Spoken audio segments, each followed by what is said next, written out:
Assalamualaikum warahmatullahi wabarakatuh. Selamat datang di channel saya.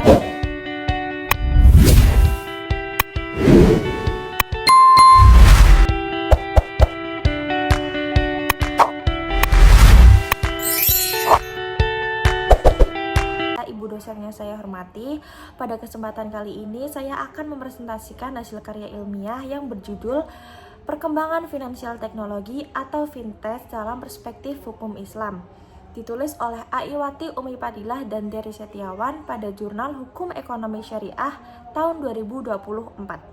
Langsung saja ke pembahasan pertama. Di era digital saat ini, perkembangan teknologi memberikan pengaruh besar terhadap aspek kehidupan manusia, termasuk dalam bidang keuangan. Jika dahulu masyarakat langsung datang ke bank untuk melakukan transaksi keuangan, sekarang hampir semua aktivitas tersebut dapat dilakukan melalui smartphone. Fintech hadir sebagai inovasi yang menggabungkan layanan keuangan dengan teknologi digital seperti transaksi menjadi lebih mudah dan efisien. Perkembangan fintech di Indonesia mengalami peningkatan yang sangat pesat. Saat ini, masyarakat dapat melakukan pembayaran, transfer uang, investasi, hingga pengajuan pinjaman hanya melalui aplikasi digital. Namun, di balik kemudahan tersebut, muncul pertanyaan mengenai bagaimana pandangan hukum Islam terhadap fintech. Apakah fintech diperbolehkan dalam Islam? Yuk, langsung saja kita bahas materi tersebut. Jadi yang pertama itu ada pengertian finansial teknologi. Apa sih finansial teknologi? Finansial teknologi itu bisa disebut fintech, adalah inovasi dalam bidang jasa keuangan yang memanfaatkan teknologi digital untuk memberikan layanan yang lebih efektif dan efisien kepada masyarakat. Pertama, itu ada digital payment, yaitu layanan pembayaran digital seperti dompet elektronik atau e-wallet. Sekarang bisa disebut KRIS.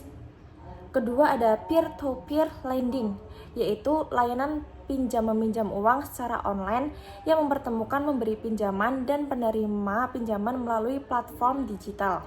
Yang ketiga ada crowdfunding, yaitu penggalangan dana secara online untuk mendukung suatu proyek atau usaha. Yang keempat ada financial planning dan investasi digital, yaitu layanan yang membantu masyarakat dalam mengelola keuangan dan berinvestasi secara online. Keberagaman fintech memberikan banyak kemudahan bagi masyarakat karena transaksi dapat dilakukan kapan saja dan di mana saja, tanpa harus datang ke kantor lembaga keuangan. Lalu, ada perkembangan fintech di Indonesia. Indonesia merupakan salah satu negara dengan jumlah pengguna internet terbesar di dunia. Kondisi ini menjadi peluang bagi perusahaan teknologi untuk mengembangkan layanan berbasis digital. Fintech juga berkembang karena mampu menjawab berbagai kebutuhan masyarakat yang sebelumnya belum dapat dipenuhi oleh lembaga keuangan konvensional.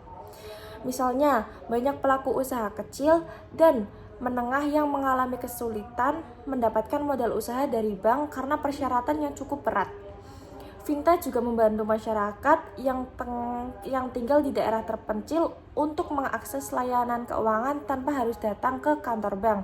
Dengan demikian, fintech menjadi salah satu faktor penting dalam mendorong inklusi keuangan di Indonesia. Lalu ada manfaat fintech bagi masyarakat. Perkembangan fintech memberikan berbagai manfaat bagi masyarakat. Yang pertama, mempermudah transaksi keuangan. Melalui fintech, masyarakat dapat melakukan pembayaran tagihan, transfer uang, pembelian produk, hingga transaksi bisnis secara cepat dan praktis. Proses yang sebelumnya membutuhkan waktu lama, kini dapat diselesaikan hanya dalam waktu sedetik saja. Meningkatkan akses keuangan. Fintech juga membantu meningkatkan akses masyarakat terhadap layanan keuangan.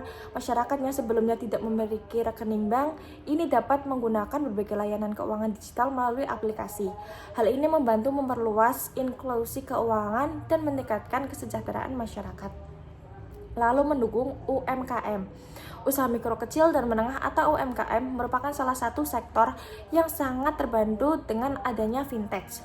Melalui layanan pembiayaan digital, pelaku UMKM dapat memperoleh modal usaha dengan proses yang lebih cepat dibandingkan lembaga keuangan konvensional yang membutuhkan waktu yang lama.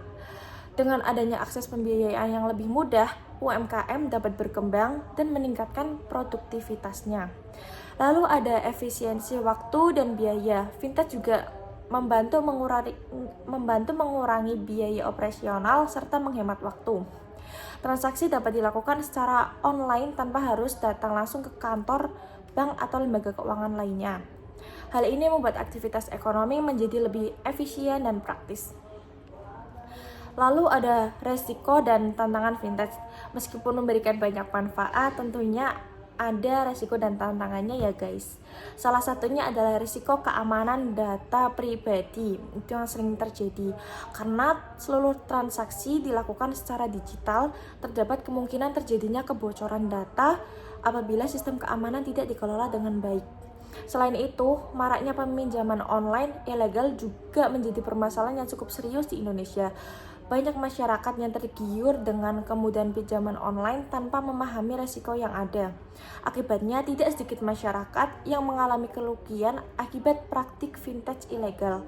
Oleh karena itu, diperlukan pengawasan dari pemerintah serta peningkatan literasi keuangan masyarakat agar dapat menggunakan layanan fintech secara bijak. Lalu, perspektif hukum Islam terhadap fintech. Dalam hukum Islam, segala muamalah atau transaksi pada dasarnya diperbolehkan selama tidak ada dalil yang melarangnya. Prinsip ini dikenal dengan kaidah pada dasarnya segala bentuk muamalah itu boleh dilakukan sampai ada dalil yang melarangnya. Berdasarkan prinsip tersebut, fintech pada dasarnya diperbolehkan dalam Islam selama tidak menggunakan unsur-unsur yang dilarang seperti gharar, riba, maisir, tadlis. Kalian tahu nggak sih kalau riba itu apa? Riba itu tambahan yang diperoleh seseorang secara tidak sah dalam transaksi atau utang piutang. Kalau gharar berarti ketidakjelasan atau ketidakpastian dalam suatu transaksi. Maisir adalah praktik perjudian atau spekulasi yang mengandung unsur untung-untungan. Aktivitas semacam ini juga dilarang oleh Islam. Lalu ada tadlis. Tadlis adalah tindakan penipuan atau penyembunyian informasi yang dapat merugikan pihak lain. Lalu ada dasar hukum fintech syariah di Indonesia. Fintech syariah telah memiliki landasan hukum melalui Fatwa DSN MUI nomor 117 tahun 2018 tentang layanan pembiayaan berbasis teknologi informasi berdasarkan prinsip syariah. Fatwa ini menjelaskan bahwa layanan fintech dapat dijalankan sesuai dengan prinsip syariah selama memenuhi ketentuan yang telah diterapkan. Fatwa tersebut menjadi pedoman bagi perusahaan fintech syariah dalam menjalankan kegiatan usahanya. Dengan adanya regulasi tersebut, masyarakat muslim dapat menggunakan layanan fintech dengan lebih aman dan nyaman karena telah memiliki dasar hukum yang jelas. Kesimpulannya, berdasarkan pembahasan yang telah dijelaskan, dapat disimpulkan bahwa financial technology atau fintech merupakan inovasi teknologi yang memberikan kemudahan dan berbagi layanan keuangan. Fintech memiliki banyak sekali manfaat, seperti mempermudah transaksi, meningkatkan akses keuangan, mendukung perkembangan UMKM, serta meningkatkan efisiensi waktu dan biaya. Dalam perspektif hukum Islam, fintech pada dasarnya diperbolehkan selama tidak mengandung unsur riba, gharar, maisir, dan tadlis. Praktik-praktik yang bertentangan dengan prinsip syariah. Selain itu, keberadaan Fatwa DSN MUI nomor 117 tahun 2018 memberikan dasar hukum yang kuat pengembangannya fintech syariah di Indonesia. Oleh karena itu, fintech dapat menjadi sarana yang bermanfaat bagi masyarakat apabila digunakan secara bijak dan tetap berpedoman pada prinsip-prinsip hukum syariah. Sekian presentasi yang dapat saya sampaikan. Terima kasih. Wassalamualaikum warahmatullahi wabarakatuh.